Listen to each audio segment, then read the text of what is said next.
कश्मीर हमारा है वो सारे का सारा है। तो जब तक सीओजे के और अस्थायी चीन के सारा पूरा वापस नहीं आता तब तक कश्मीर का मुद्दा अभी भी है, मगर ये हमारी तरफ से नहीं, आप ये पाकिस्तान और चाइना को सोचेंगे तब उनको हमारे।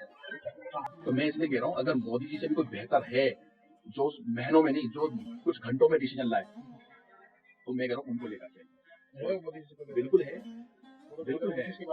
नहीं, क्या पता बीच में आ सकते जी, बिल्कुल आ सकते हैं।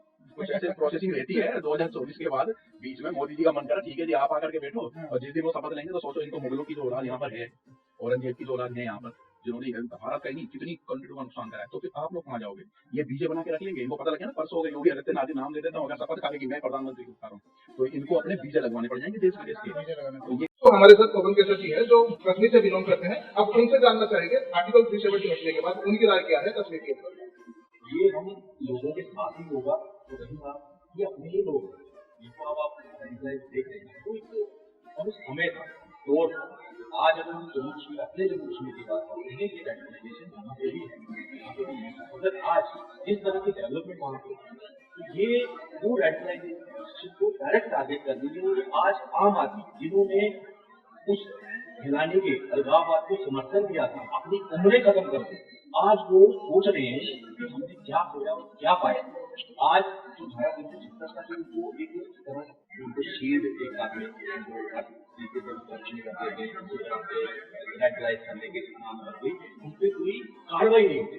तो वो खानदान गुप्ता गैंग, ये जितना मुफ्ती परिवार है या अब्दुल्ला परिवार है, यही एक कारण रहा यहाँ पे कि कश्मीर में अस्थिरता रही और रेडिकलाइजेशन की। और सबसे बड़ी जिम्मेदारी मैं कहूंगा कि केंद्र में, जबकि सबसे ज्यादा अगर केंद्र में किसी ने शासन किया है तो कांग्रेस पार्टी ने किया, तो वहां केंद्र नहीं चाहता कश्मीर में इस तरह की स्थिरता नहीं होती। आज भी 5 लाख कश्मीरी पंडित अगर बाहर है, ये उसी ये मैं इसका दोष पूरा का पूरा कांग्रेस को दूंगा, उसके बाद अब्दुल्ला परिवार, उसके बाद अब्दुल परिवार, क्योंकि ये डायरेक्ट जिम्मेदार रहे। इनको जो कार्रवाई करनी चाहिए थी, उनको राष्ट्र धर्म निभाना चाहिए था, राजभर निभाना चाहिए था, उन्होंने नहीं निभाया। बिल्कुल, और अपनी बेटी को कई बार मोहरा बनाकर इन्होंने वहां पे आतंकवादियों को रिलीज करवाया, उसको उनके सामने सरेंडर कर देते थे। ये आपने भी देखा, हमने भी देखा। आज ऐसा क्या है कि आज वहां पे पत्थर लगे हुए बच गए, चिड़िया ने एक पर मारी, यही एक थी पॉलिटिकल विल स्ट्रॉन्ग नहीं। आज पॉलिटिकल विल स्ट्रॉन्ग है। आज हम पीओके के वापस लेने की बात है। आज मैं कहूँगा अगला टारगेट रखा है चीन। आज चाइना के सामने भी ये सरकार जो है, ये आंखें से लाभ कर बात कर रही है। ये नहीं है कि हम वहाँ पे नॉर्थ ईस्ट में डेवलपमेंट नहीं कर देंगे, चाइना नाराज हो जाएगा, इस तरह से यानी आज पूरा पाकिस्तान विशेष की तरफ से जहाँ वो बलिदान करती वो कश्मीर का नारा। मैं इस नारे को आधा तो सार्थक कर दिया भाजपा ने, मगर उसके आगे भी लाइन है, जो कश्मीर हमारा है वो सारे का सारा है। तो जब तक सीओजे के और अस्थायी चीन के सारा पूरा वापस नहीं आ जाता तब तक कश्मीर का मुद्दा अभी भी है, मगर ये हमारी तरफ से नहीं, आप ये पाकिस्तान और चाइना को सोचेंगे तब उनको हमारी मानसरोवर हमारे पास आ जाए, बिल्कुल हमें आईजीपी पर भी सजा नहीं पड़ती चाइना से। यही तो दुर्भाग्य रहा पिछले सरकार में, उनकी वो सोच ही ऐसी थी कि सिर्फ मतलब एक तुष्टिकरण इतना हावी था कि एक समुदाय को एक्स्ट्रा खिलाते रहो, और खासकर हिंदुओं को कश्मीरी पंडित नीतियां बनाई गई कि उनको सिर्फ क्या करना था, एक समाज को कुछ करने के लगे थे।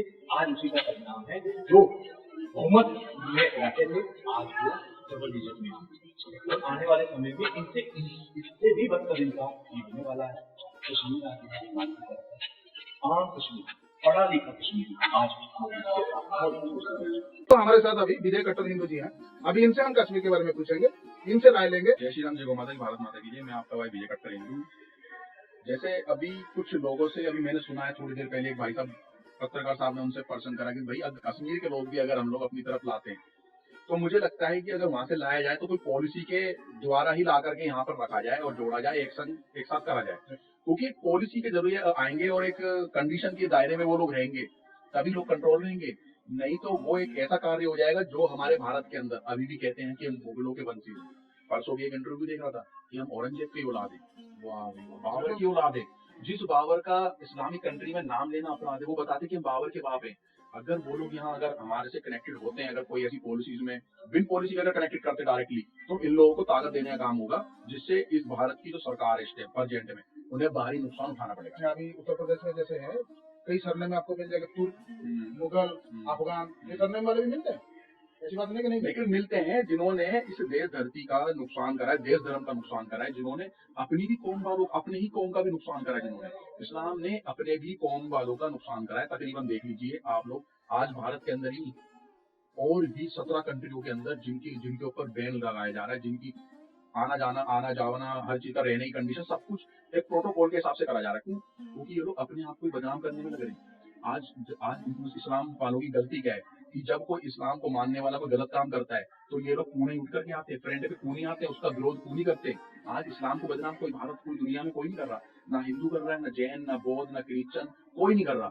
केवल यही कर रहे हैं। हमें खतरा किस चीज का है? जिस इजराइल ने कभी इस देश का नुकसान नहीं करा, कभी ना सोचा, जिस इजराइल ने हमारी मदद ही करी है, कभी नुकसान भी नहीं करा, मदद ही करी है। ये भारत में रहने वाले मुगलों के औलाद उनका नुकसान चाह रहे हैं, किसका? इजराइल का। और जो पाकिस्तान कंटिन्यू हमारे सेना से लेकर देश धर्म तक की धरती माता तक का नुकसान करता है, तो वो सोचो ये लोग उसके क्या करते हैं, उसकी सपोर्ट में आते हैं। तो सोचना पड़ेगा, कंपेयर करना पड़ेगा, हम लोगों को खुद ही सोचना पड़ेगा। ये हमारा देश का समाज है ना, तो मैं कह रहा हूँ मुसलमान समाज को भी सोचना पड़ेगा। अगर आपको अपनी छवि ठीक करनी है तो आपके अंदर के लोग जो गलत हैं, जो करप्टेड हैं, जो इस देश धर्म का नुकसान चाहते हैं, उनको उनका कान पकड़ पकड़ करके समाज के आगे लाके रखना पड़ेगा। और मैं पूरी दुनिया के इस्लाम को या मुसलमान को गलत नहीं बोलता हूँ। कुछ ही चंद लोग होते हैं, जैसे मीरा रोड पर अभी कितना बड़ा कि मात्र सत्य है, उसका सर फाड़ दिया केवल जय श्री राम बोलने पे। बताओ, भारत के अंदर अल्लाह अकबर के नारे लगते हैं, रैलियां निकलती है, इनकी तालियां निकलते हैं। बताओ, फूलों से बरसा करते सनातनी आप। अगर जिसे सनातनियों ने, इस देश के सनातनियों ने अगर बाहर कंट्री 17 कंट्रियों में जैसे आपका बाइकआउट हुआ है, अगर देश के सनातनियों ने आपका बाइकआउट करा तो फिर आपका क्या होगा?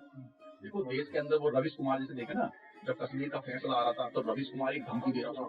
मतलब धमकी कहूंगा, वो दे तो स्पीच रहा था अपने चैनल वेट करके रवीश कुमार, क्या देखो अब उनका युवा जब निकलेगा पता नहीं क्या ये लोग बोलते हैं लोग, तब ये सरकारें और अभी इसी का दिल कुछ ज्यादा पिघल जाता है वो समय वो भाई साहब पूरे एजेंडे, मतलब कि देश में ना फ्रेम बना के काम करते हैं, गजवाई हिंद करने का।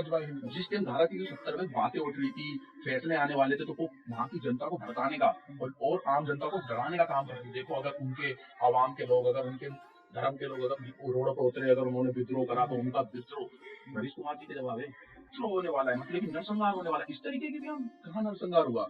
कितने बड़े बड़े डिसीजन की पहले की जो 60-70 साल सरकारें लेके गई है ना लोग, इटली वाले, तो जब वो सोचते भी थे ना तो उनकी सरकारें खिसक जाती थी।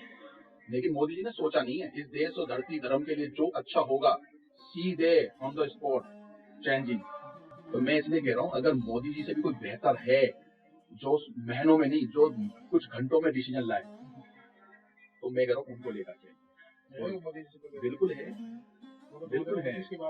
नहीं, क्या पता बीच में भी आ सकते हैं, आ सकते हैं जी, बिल्कुल आ सकते हैं। कुछ ऐसे प्रोसेसिंग रहती है 2024 के बाद, बीच में मोदी जी का मन करा ठीक है जी आप आकर के बैठो, और जिस दिन वो शपथ लेंगे तो सोचो इनको मुगलों की जो औलाद यहाँ पर है, औरंगजेब की जो औलाद है यहाँ पर, जिन्होंने भारत का ही नहीं कितनी कंट्री का नुकसान करा है, तो फिर आप लोग कहाँ जाओगे?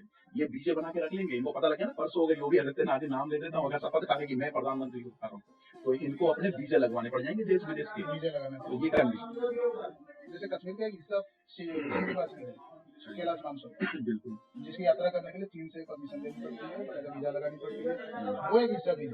अभी हम तो पाकिस्तान वाले हिस्से की बात कर रहे हैं, उस हिस्से के ऊपर आपकी बिल्कुल विचार है कि भारत की सबसे, पूरी दुनिया की सबसे ज्यादा पॉपुलेशन वाला देश बन गया है, 140 करोड़ पूरी धरती पर सबसे ज्यादा पॉपुलेशन हमारी है। ठीक है, तो हम ताकतवर हो गए। पहले हम लोग कश्मीर की बात करते हैं, जो कश्मीर का टुकड़ा से हमारा अगल बगल में जो लोग बोलते हैं कि हमने भारत जोड़ो करनी आती है इन लोगों को, भारत जोड़ो उन्होंने पाकिस्तान और बांग्लादेश और शिमला वाले टुकड़े पे करनी थी, जो इन लोगों ने कहा है सब इधर कर दिया, तो गलती से भारत के अंदर ही भारत जोड़ो कर रहे हैं। अरे भाई, जहाँ से माइक टूटा वहीं तो एलपी होगा ना, जहाँ से ये चीज टूटी हुई है, तो ये गलत जगह है भारत के अंदर, कहाँ अपने भारत के अंदर ही भारत जोड़ो।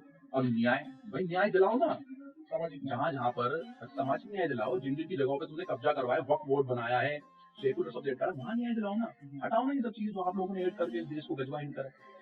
तो ये सब चीजें हैं, लोगों को समझनी पड़ेगी ये सब चीजें, लेकिन लोग समझना नहीं चाह रहे, लोग मस्त हैं घूमने फिरने ऐसे करने में। भैया, सागर पड़ा हुआ, सागर इस देश के टुकड़े के बाद ना, ये धरती माता के बाद ना, भारत माता के बाद एक सागर पड़ा हुआ है, वहीं जाकर के आपको पूछना पड़ेगा, नहीं तो अपने बच्चों को कई बाहर से भी नागरिकता दिलानी पड़ेगी, बाहर देश की। अगर नागरिकता नहीं दिलाओगे, वीजा लगा करके जाओगे, तो वहां पर भी शरणार्थी की तरह रहोगे। तो अभी समय है आपके पास। आज कांग्रेसियों ने इस देश का क्या हालत करा है, और आज वो बोल रहे हैं, सवाल जवाब से उठा रहे, अभी मेरा एक बयान वायरल हो रहा है, लोग उस पे कमेंट वाली कर रहे हैं, ट्रोल कर रहे हैं, लोग वीडियो बना रहे हैं, कह रहे थे कि यार राम मंदिर की जगह हॉस्पिटल बनाते, स्कूल बनाते। तो मैं कहता हूँ जितने भी कब्जा करे हुए ढांचे हैं ना, सारी जगह को बनाने इन लोगों को भी जगह दी गई। अभी वहाँ के सबसे भारत में तो धरती पे सबसे बड़ी कुरान बनाने की बात करते हैं, सबसे बड़ी मस्जिद मस्जिद बनाने के बाद तो बनाओ ना, हमारे को दिक्कत है भाई, क्या है। और लोग ना क्या अनाप शनाप बातें करते हैं कि राम मंदिर के लिए इन्होंने भीख मांगी। अरे मेरे भाई जो बोल रहे हो कि राम मंदिर के लिए भीख मांगी, मैं तुझसे कहना चाहता हूँ हराम को, तू निकल एक बार और एक हफ्ते तक भीख मांग। अगर तुम 2 दिन का भी आटा इकट्ठा कर लेगा ना भारत में, तो बहुत बड़ी बात, निकल तो उसी की बात। तो ये बोलता है कि राम मंदिर के लिए भीख मांग के पैसा इकट्ठा करा है। ये हमारी आस्था थी, 900 करोड़ की जरूरत थी, 5000 करोड़ इकट्ठा कर दिया। और सुन भाई, वो सुनो अकलमंदो, 11 बैंकों को, 11 बैंक, 1 बैंक 2 बैंक 10 बैंक नहीं, 11 बैंकों के पास पैसा वो रखा हुआ है, उसके और उसके इंटरेस्ट से केवल मंदिर बन गया। और सुनो, आप स्कूल और कॉलेज की बात करते हो, हॉस्पिटल की बात करते हो ना, और सुन लो, अब ये विश्व हिंदू परिषद ने एक बात भी रखी अभी परसों, विश्व हिंदू परिषद बोल रहा है स्कूल भी बनाएंगे और कॉलेज भी बनाएंगे, और वहां से और हॉस्पिटल, और सुनो, और वहां से जो शिक्षा देंगे ना, तो ऐसी शिक्षा देंगे कि जितने भी ढांचे हैं ना, वहां से जो शिक्षा करके जो बच्चे पढ़ लिख करके निकलेंगे ना, ऐसे ऐसे बहादुर बच्चे निकालेंगे, जो देश धर्म की शिक्षा देंगे। जितने भी ढांचे हैं ना, उन ढांचे के सर्वे वही बच्चे करेंगे। जय श्री राम, जय गौ माता, भारत माता की जय।